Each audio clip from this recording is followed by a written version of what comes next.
Hiya folks, welcome to Reasoned UK with me, Darren Grimes. We're the channel that asks you to think more and follow less. So if you like what you've got to hear today, do consider hitting that little subscribe button and the notification bell.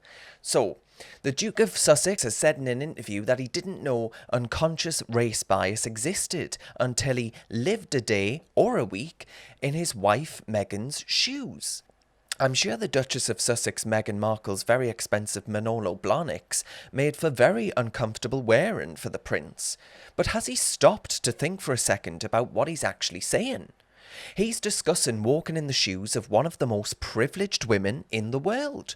A princess, for God's sake, with a house in California, who, before that, had a moderately successful acting career. She's painfully good looking, and that affords someone a significant amount of privilege, regardless of the colour of their skin. Meghan Markle has the world at her feet. Or her Manolo Blahniks. Compare that with a white working class individual on free school meals, statistically more likely to do less well at school and therefore less well in the world of work and in many other areas in life. In the interview for GQ magazine, the prince said his upbringing and education didn't equip him to understand the issue. Yeah, well, no shit, Harry. Whilst you were strutting your stuff in a Nazi uniform, I don't think it was totally clear that you did understand what actual racism is, to be honest. That, by the way, the Nazis' attempt at exterminating every single Jewish person from the face of the earth, that there is racism. Criticism of Meghan Markle from her multi-million-pound mansion in California isn't. And ultimately, folks, privilege comes in many shapes and sizes. Markle's young, confident, and attractive. She's got the ultimate privileges of all. And race is one of the least significant issues in terms of prejudice in 2020. You know, in a country such as the United Kingdom of Great Britain and Northern Ireland, that enjoys fantastic race relations, and long, folks, may that continue. As much as the activist class that seek to divide us and denigrate our history would like it not to be the case.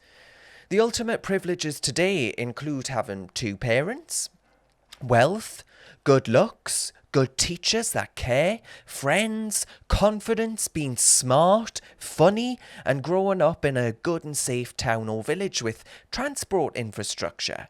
Growing up in a country like ours and being raised with good values that build decent character.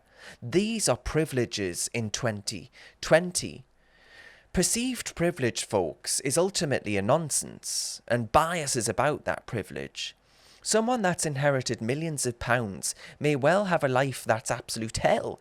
You've got absolutely no damn way of telling what someone's life is like by the colour of their skin. You know, life happens to people. A person's perceived privilege can change from one day to the next. Hell, from 1 hour to the next.